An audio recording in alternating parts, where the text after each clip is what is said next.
కరీంనగర్‌కు చెందిన ఓ రిటైర్డ్ ఉద్యోగి తన పదవీ విరమణ ప్రయోజనాల కోసం ప్రభుత్వానికి దరఖాస్తు చేసుకొని 2 ఏళ్లయింది. అదిగో ఇదిగో అంటూ ఊరించిన ప్రభుత్వం ఎట్టకేలకు 4 నెలల క్రితం ఆయనకు రావాల్సిన బెనిఫిట్స్‌ను మంజూరు చేసింది. ఈ బిల్లులను ట్రెజరీ కార్యాలయం ఆమోదించి ఆయన బ్యాంకు ఖాతాలో నగదు జమ చేయాల్సి ఉంది.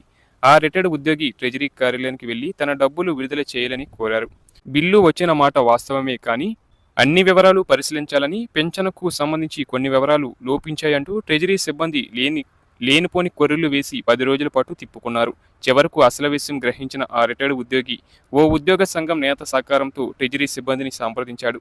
వారికి రావాల్సిన తన మొత్తం బిల్లులో 4% మూట చెప్పడంతో కొర్రీలు ఎటు వెళ్లాయో వారం వ్యవధిలోనే డబ్బులు విడుదల కావడం గమనార్హం. రాష్ట్రంలో ఖజానా శాఖ కార్యాలయాల్లో అవినీతి రోజురోజుకు పెరుగుతుందనే ఆరోపణలు వెల్లువెత్తుతున్నాయి.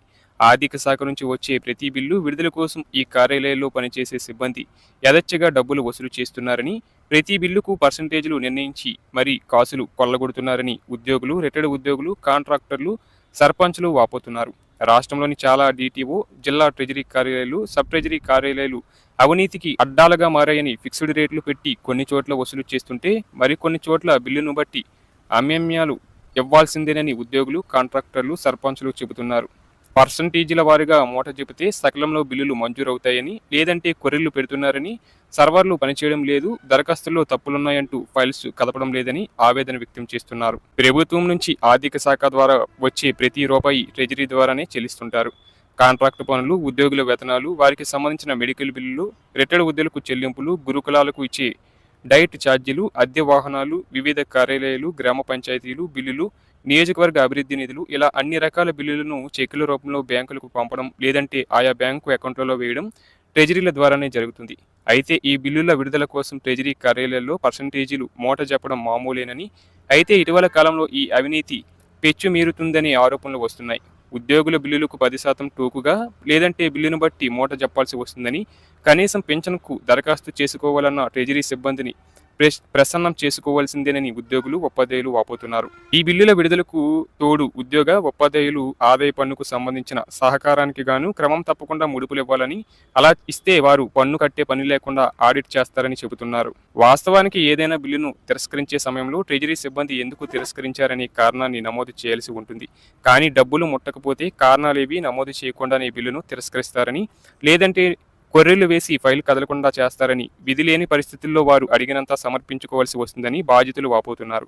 మరోవైపు ఈ బిల్లుల చెల్లింపుల కోసం పర్సంటేజీలు ఇచ్చేలా పలు ప్రభుత్వ శాఖల ఉద్యోగులే మధ్యవర్తిత్వం వహిస్తారని, కొన్ని చోట్ల ఉద్యోగ సంఘాల నేతలు సమన్వయం చేస్తుంటారని డిటిఓలు, ఎస్టీఓలు ముందు జాగ్రత్తగా ఉద్యోగ సంఘాల నేతలు పలు శాఖల ఉన్నతాధికారులతో సత్సంబంధాలు కొనసాగిస్తుంటారనే ఆరోపణలున్న అవినీతి నిరోధక శాఖ, విజిలెన్స్ దృష్టి ఈ ట్రెజరీల మీద పడకపోవడం విమర్శలకు తావిస్తుంది.